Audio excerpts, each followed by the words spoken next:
Mom sold our dad's house behind our backs to buy her jobless new husband a yacht, but he left her for another woman. Now she wants to live with me after spending all the money. My 50-year-old mother has had an unusual life. She wasn't a smart student, but my grandparents thought women should take care of the house and family. She holds on to such notions from childhood.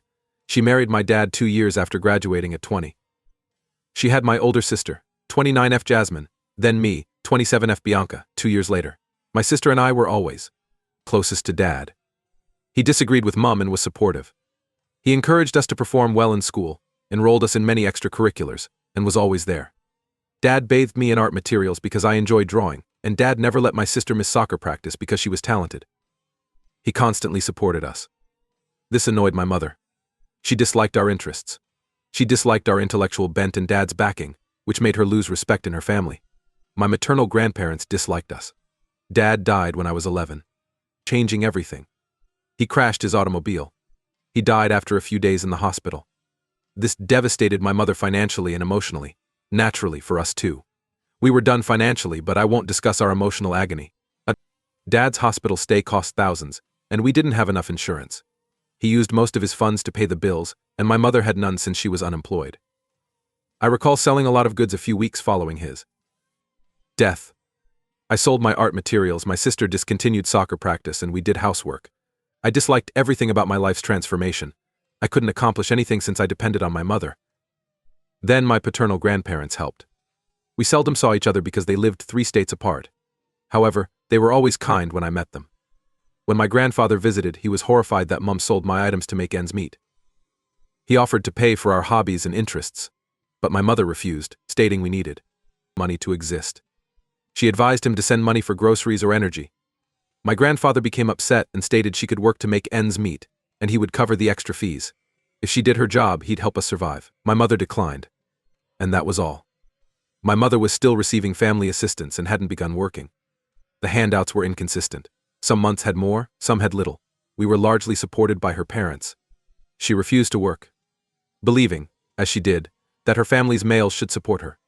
After several months, her parents took pity on her and us and supplied for us. However, that money stopped arriving quickly. Mom was broke, so Jasmine and I worked odd jobs. We was at a neighbor's house every weekend walking their dog, weeding their garden, etc. Still, Mom didn't work. Finally, her parents had enough and brought her down to discuss. They informed her that they couldn't assist us anymore since they had planned their retirement and couldn't afford to. Mom was shocked because she had expected that once Dad had died, her father would take care of us since males provide. This argument was impossible to disagree with, especially because my grandparents reared her that way. They were altering their tune. They stated husbands should support their wives. If the husband dies, the woman must support the children. They cut her off since my mom and her sister were told their brother would get all their stuff. My grandparents didn't budge despite a crap show with name-calling and crying. Mom requested aid from Auntie Janice. Auntie Janice was a kind woman who loved us.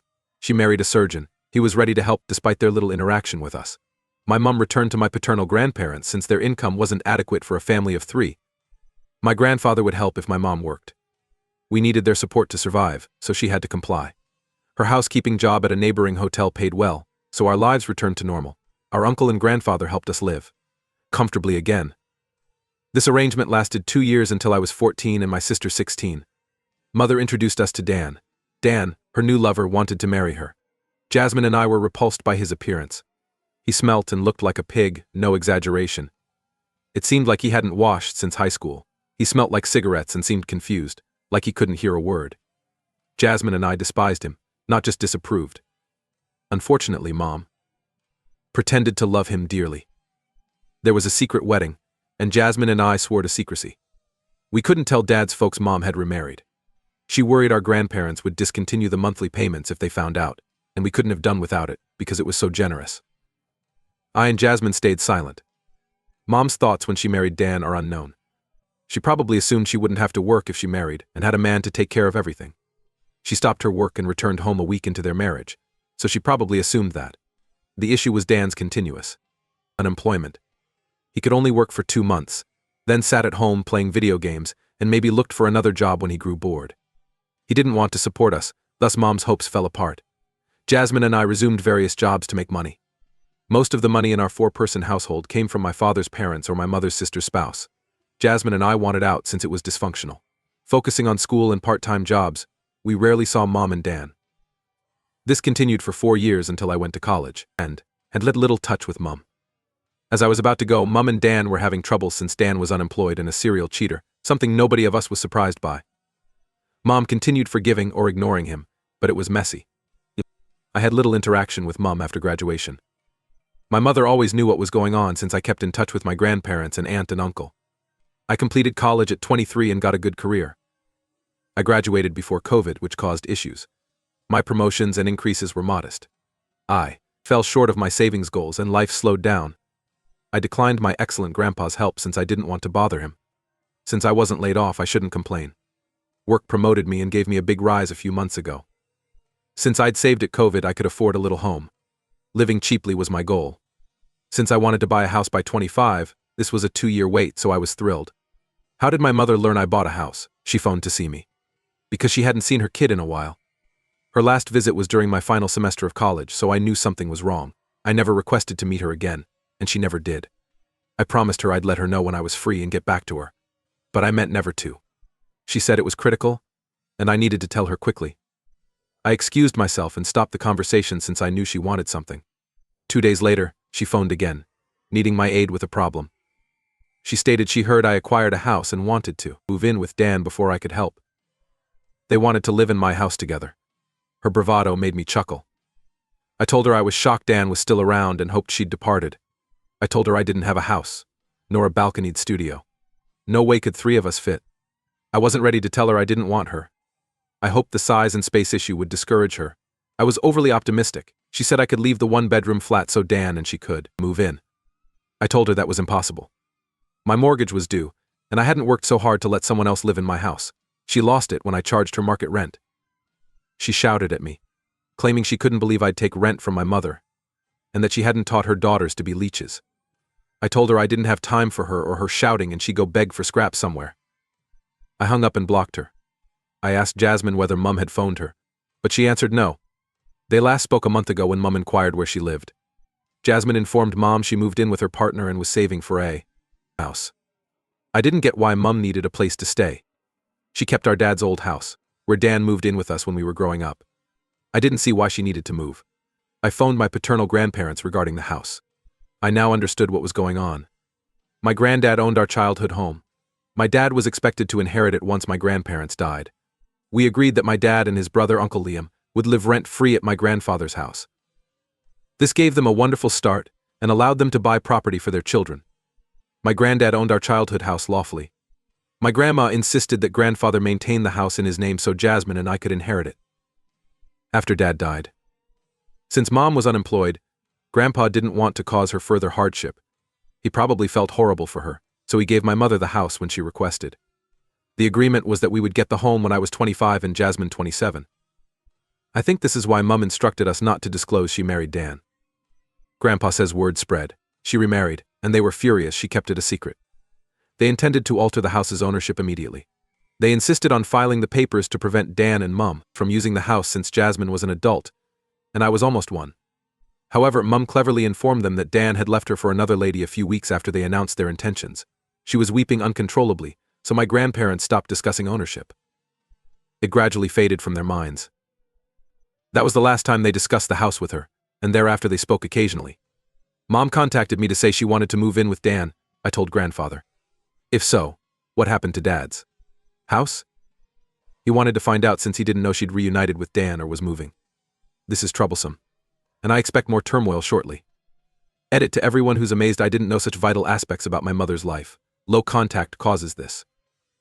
I made a decision to ignore her without regret. Once I became 18, I left the house and her life and have been formal with her ever since. Therefore, I didn't know Dan left her or would return. Jasmine and I didn't know about the home because we were youngsters. We believed our mother and grandparents would protect us. So property or house ownership never came up. Grandpa and Grandma never discussed it with us since we were minors and our mother was meant to care for us, not cheat us. Jasmine and I don't know what happened to Dad's house, but we'll ask Mum and potentially organize an intervention. I'll update you. Bad news in update 1. Jasmine, her boyfriend, my grandparents, and I met with Mum 2 weeks after my initial post to find out what was going on. She was astonished when we arrived since we didn't inform her. Best part, When we visited our father's residence, a young couple opened the door. We believed they were Dan's relatives or Mom's acquaintances, but they claimed ownership. I wanted to laugh because I doubted them. Their claim was true. Mom sold the house without telling Jasmine, myself, or my grandparents. Interestingly, the deal occurred almost 6 months ago. She secretly sold our property 6 months ago, and we have no recourse. Unfortunately, my grandparents never finalized the papers and transfer of title, so she was legally the owner and could sell the house. Everyone was shocked and outraged by this. We searched for her residence. It was a 1-bedroom flat in a seedy downtown neighborhood full of attics. Dan lived here, so I wasn't shocked. Given his addict appearance, it made logical. Mom looked ghostly white when she saw us all lined up. She attempted to shut us out, but we refused. Thank goodness Jasmine's boyfriend was with us. He's a strapping man, 6'8", and pretty intimidating. We forced our way inside, and there was Dan, lounging on the sofa with a cigarette in his hand and a dazed look on his face. Mom nervously greeted us, but we went straight for the jugular. I told her I knew Dad's house was supposed to go to us, and she had sold it without informing Jasmine, me, or our grandparents. She burst out crying, saying that if she hadn't done it, Dan wouldn't have come back. Basically, she launched into this long sob story about how Dan had left her twice for 2 different women. When Mom had that conversation with Grandpa about the house and told him Dan had left, he had actually left. She had to beg and plead for him to come back. He finally returned when he got kicked out of his new girlfriend's house.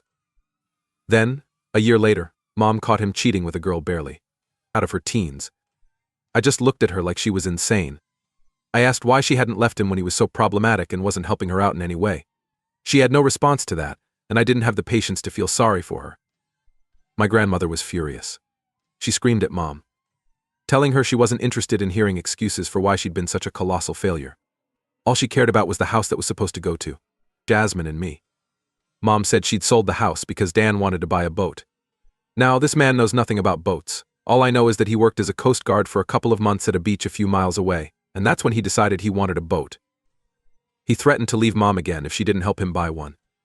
So my mother, the biggest genius on the planet, sold her house and used part of the money to buy this idiot a boat. The rest of the money, instead of saving, she gave to him. He spent all of it. Every single time. When they had nothing left, he had to sell the boat and buy this condo they were living in. And guess what they hated? That's why Mom wanted to ask if I could let her and Dan stay with me. After she finished her story, she admitted, in defeat, that she was sure I wouldn't let her live with me anymore. Before I could say anything, Jasmine tore into her, and boy, was she brutal. She listed all the ways Mom had failed us as a mother and failed Dad as a wife. She had robbed us of the one thing that would have kept us connected to our father, just to support her deadbeat husband who didn't care about her. She told Mom she was dead to her and should never expect to hear from her again. I couldn't say much because I was still in shock, but I agreed with Jasmine. There was nothing I wanted to do with my mother. Mom started sobbing, saying she didn't deserve to be treated like this. We told her she did.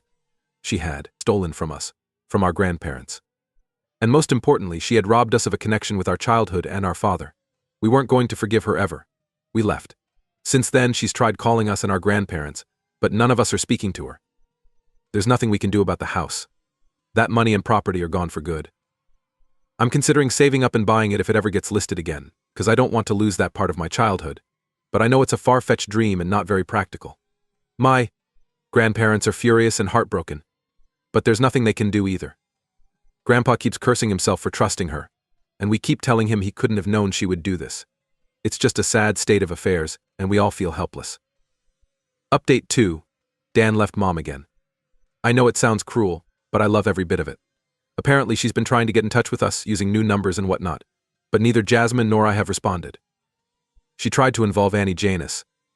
I got a call from her last week, asking me to talk to Mom. Told her not to get involved and spilled everything to her. She was horrified because she didn't know the house was supposed to go to us. She apologized for trying to take Mom's side and has since blocked her. Whatever little updates I got from Mom were through Auntie Janice, and she told me Dan had left her. Mom is now homeless with nowhere to go.